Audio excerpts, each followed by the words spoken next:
والذي يصوركم في الأرحام كيف يشاء আমি আল্লাহ রাব্বুল আলামিন আমার নিজের ইচ্ছা অনুপাতে আমি তোমার মায়ের পেটে আমি তোমার অঙ্গ প্রত্যঙ্গ দিয়ে তোমাকে আমি সাজিয়েছি, তোমাকে হাত দিয়েছি, পা দিয়েছি, তোমাকে চোখ দিয়েছি, যাবতীয় অঙ্গ প্রত্যঙ্গ দিয়ে আমি আল্লাহ রাব্বুল আলামিন তোমার মায়ের পেটের ভিতরে সমস্ত যাবতীয় অঙ্গ প্রত্যঙ্গ দিয়ে তোমাকে আমি সাজিয়েছি। আমি আল্লাহ রাব্বুল আলামিন তোমাকে কিভাবে সাজিয়েছি তুমি কি জানো? এমন একটি জায়গায় তোমাকে রেখেছি, দুনিয়ার কোন রোগ জীবাণু, দুনিয়ার কোন ভাইরাস তোমাকে আক্রমণ করতে পারবে না। তোমাকে তোমার মায়ের পেটের ভিতরে এমন একটি প্যাকেটের ভিতরে রেখেছি, এমন একটি কবরের ভিতরে রেখেছি, দুনিয়ার কোন রোগ জীবাণু তোমাকে আক্রমণ করতে পারবে না। সুবহানাল্লাহ। আল্লাহ রাব্বুল আলামিন বলেন ফিকারারিম মাকিন, এমন একটি জায়গায় তোমাকে আমি সংরক্ষণ করে রেখেছি, দুনিয়ার কোন রোগ জীবাণু তোমাকে আক্রমণ করতে পারবে না, দুনিয়ার কোন ভাইরাস তোমাকে আক্রমণ করতে পারবে না। এমন একটি সংরক্ষিত জায়গায় আমি আল্লাহ রাব্বুল আলামিন তোমাকে রেখেছি। বলেন সুবহানাল্লাহ। আল্লাহ রাব্বুল আলামিন ও দুনিয়ার মানব বান্দা, আমি যে তোমাদেরকে তোমার মায়ের পেটের ভিতরে সাজিয়েছি, আমার নিজের ইচ্ছা অনুসারে তোমাদেরকে সাজিয়েছি। যখন তোমার মায়ের পেটের ভিতরে তোমার খাওয়ার প্রয়োজন হলো, তোমার ক্ষুধা লাগলো, দুনিয়ার কোন ডাক্তার বিজ্ঞানী, দুনিয়ার কোন মা বাবা তোমার মায়ের পেটের ভিতরে খাবার সংগ্রহ করতে পারবে না। আমি আল্লাহ রাব্বুল আলামিন তোমার মায়ের নারের সাথে তোমার নারকে সংযুক্ত স্থাপন করে দিয়ে তোমার মায়ের রক্ত সঞ্চালন করে আমি আল্লাহ রাব্বুল আলামিন তোমাকে খাওয়ানোর ব্যবস্থা আমি করেছি। সুবহানাল্লাহ। এভাবে করে আমি আল্লাহ রাব্বুল আলামিন তোমাকে তোমার মায়ের পেটের ভিতরে আমি তোমাকে সাজিয়েছি, আমার ইচ্ছা অনুপাতে তোমাকে আমি সাজিয়েছি। তোমার মায়ের পেটের ভিতর থেকে যখন দুনিয়ার বুকে আসার প্রয়োজন হলো, আসার সময় হয়ে গেল, তখন তোমাদের অবস্থাটা কেমন ছিল? তখন তোমাদের আসার অবস্থাটা কেমন ছিল তোমরা কি জানো? এই দুনিয়ার বুকে যখন তুমি আসলে তখন তোমাদের অবস্থাটা কেমন ছিল তুমি কি জানো? আল্লাহ রাব্বুল আলামিন বলেন আল্লাহু আখরাজাকুম মিন বুতুনি উম্মাহাতিকুম লা তু'লামুনা শাইআ। আমি আল্লাহ রাব্বুল আলামিন যখন তোমার মায়ের পেটের ভিতর থেকে দুনিয়ার বুকে আসতে তুমি আনা হলো, তখন তোমাদের অবস্থাটা কেমন ছিল? তখন তোমাদের কোনো হোশ ছিল না, জ্ঞান ছিল না, তোমাদের কোনো বুঝ ছিল না, তোমরা কিছু কান্না ছাড়া তোমাদের কোনো ভাষা ছিল না। আমি আল্লাহ রাব্বুল আলামিন দুনিয়া আসার পর তোমাকে আমি সকল ব্যবস্থা আমি করেছি। সুবহানাল্লাহ। আল্লাহ রাব্বুল আলামিন যখন আমাদেরকে দুনিয়ার বুকে আনলেন, আগমন ঘটালেন, তখন আল্লাহ রাব্বুল আলামিন আমাদের যাবতীয় ব্যবস্থা আল্লাহ রাব্বুল আলামিন করেছেন। আল্লাহ রাব্বুল আলামিন বলেন ওয়াল্লাযী খালাকা লাকুম মা ফিল আরদি জামিআ। এই পৃথিবীর চতুর্দিকে যা কিছু তোমরা দেখছো আর যা কিছু না দেখছো আমি আল্লাহ রাব্বুল আলামিন তোমাদের জন্য নিবেদিত করে দিয়েছি। সুবহানাল্লাহ। আল্লাহ রাব্বুল আলামিন আমাদের সকলের জন্য নিবেদিত করে দিয়েছে। আমার বন্ধুগণ, দিনী ভাই, ডাক্তার আলেমা ও বোনেরা, আল্লাহ রাব্বুল আলামিন এত সুন্দর করে আমাদেরকে সৃষ্টি করলেন, এই পৃথিবীর বুকে আনলেন, এই পৃথিবীর যাবতীয় নিয়ামত সমূহ আমাদের জন্য কি করে দিলেন? আমাদের জন্য উপহার দিয়ে দিলেন, আমাদের জন্য নিবেদিত করে দিলেন। অথচ আজ আমরা এই ফাঁকা পৃথিবীতে আল্লাহ রাব্বুল আলামিনকে আমরা ভুলে গেছি।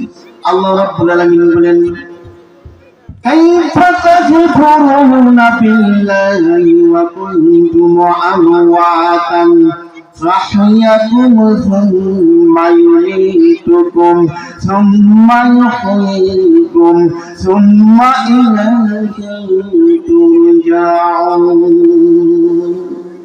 কিভাবে তোমরা আমি আল্লাহ রাব্বুল আলামিন কুফরি করছো, কিভাবে তোমরা কুফরি করছো?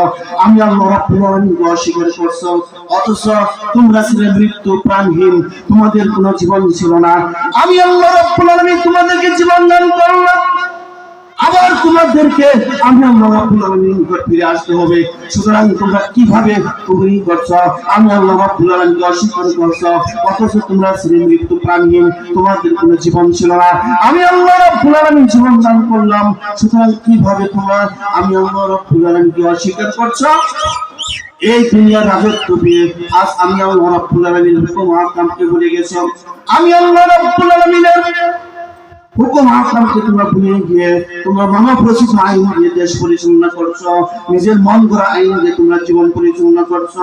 আমার বন্ধুগণ, দিনী ভাই ও পাত্তার আলেমা ও বোনেরা, নবীন মনোযোগ, আল্লাহ রাব্বুল আলামিন আমাদেরকে এত সুন্দর করে সৃষ্টি করলেন, আবার সবকিছু আমাদের জন্য নিবেদিত করে দিলেন।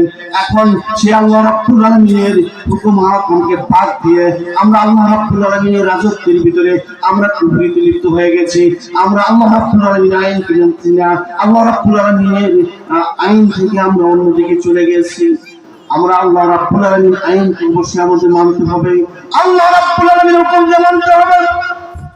যিনি ভাই ও পাত্তার মা বোনেরা, শুধু নামাজ পড়লে হবে না, রোজা রাখলে হবে না, নামাজ পড়তে হবে, রোজাও রাখতে হবে, হজ করতে হবে, যাকাত দিতে হবে, আমলে আখলাকে, সিরাতে বেসিরাতে, চলনে ভ্রমণে, ব্যবসায় বাণিজ্যয়, বক্তৃতায়, রাজনীতি, সকল জায়গায় আল্লাহ রাব্বুল আলামিনের আনুগত্য করতে হবে। আল্লাহ রাব্বুল আলামিন যেন আমাদের তৌফিক দান করেন। ভাই লাইটটা দিকে শুনে দিন।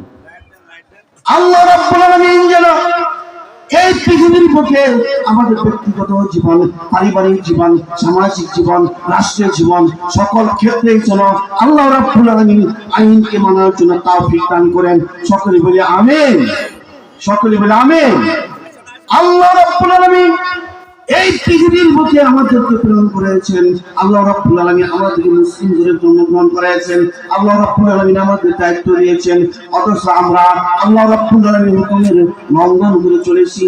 সারা জীবন আল্লাহ রাব্বুল আলামিন আমাদেরকে মেহেরবানি করছেন, অথচ আমরা সারা জীবন আমরা নাফরমানি করে চলেছি।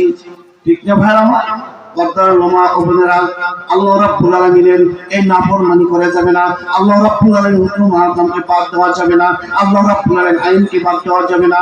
আমাদের ব্যক্তিগত জীবনের থেকে শুরু করে রাষ্ট্রীয় জীবন পর্যন্ত আমাদের আল্লাহ রাব্বুল আলামিনের সকল হুকুম আহকামকে আমাদের মানতে হবে। আল্লাহ রাব্বুল আলামিন যেন আমাদের মানার তৌফিক দান করেন। সকলে বলি আমিন।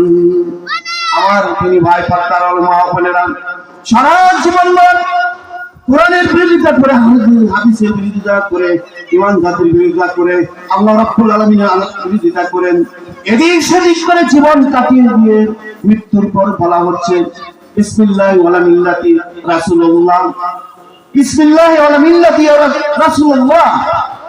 মৃত্যুর পর বলা হচ্ছে সারা জীবনটাকে এদিক সেদিক করে কাটিয়ে দিয়ে আল্লাহ রাব্বুল আলামিনের হুকুমের বহির্ভূত হয়ে, আল্লাহ রাব্বুল আলামিনের হুকুমকে বাদ দিয়ে আমাদের জীবনকে এদিক সেদিক করে কাটিয়ে দিয়ে আর মৃত্যুর পরে বলা হচ্ছে বিসমিল্লাহি ওয়ালা মিল্লাতি রাসূলুল্লাহ। আল্লাহ রাসূল সাল্লাল্লাহু আলাইহি ওয়াসাল্লামকে লাশটিকে রিসিভ করে নিয়ে যাবেন, ব্যাপারটি কি এমন? ব্যাপারটি এমন নয়। আল্লাহ রাসূল সাল্লাল্লাহু আলাইহি ওয়াসাল্লামের বাস্তব জীবনে হাসিল করতে হবে, আল্লাহ রাসূল সাল্লাল্লাহু আলাইহি ওয়াসাল্লামের আদর্শকে বাস্তব জীবনে প্রেক্ষাপটে প্রমাণ করিয়ে দেখিয়ে দিতে হবে। তবে সেনা আল্লাহ রাসূল সাল্লাল্লাহু আলাইহি ওয়াসাল্লাম আমাদের লাশটিকে রিসিভ করে নিয়ে যাবে। তাই না ভাইয়ের আমার? ব্যাপারটি এমন না। মৃত্যুর পরে আমরা কোরআন নাযিল করে হুজুরকে দাওয়াত দিয়ে নিয়ে আসছি, হুজুররা তেলাওয়াত করছে, আর মৃত্যুর পরে কোরআন অধ্যয়ন হচ্ছে, তেলাওয়াত হচ্ছে। আমরা ভাবি এই কোরআন খতম করলে বেহেশত নসিব হয়ে যাবে। ব্যাপারটি এমন না। তোমার জীবন থাকা অবস্থায় তো তুমি কোরআনের কাছে আসতে চাও নাই, কোরআন শিখতে চাও নাই, কোরআন জানতে চাও নাই। জীবদ্দশায় তুমি কোরআনের হকের কথা বলতে চাও নাই, হকের বিরুদ্ধে অবস্থান করেছ, কোরআনের বিরুদ্ধে কথা বলেছ, হকের বিরুদ্ধে কথা বলেছ, আর মৃত্যুর পরে তোমার এই কোরআন নাজাতের উসিলা করে দিবে। ব্যাপারটি কি এমন? ব্যাপারটি এমন না। আমার বন্ধুগণ ভুল বুঝবেন না, কোরআন পড়লে অবশ্যই সওয়াব পাওয়া যাবে, কিন্তু আল্লাহ রাব্বুল আলামিন শুধু সওয়াবের জন্য কোরআন নাযিল করেন নাই।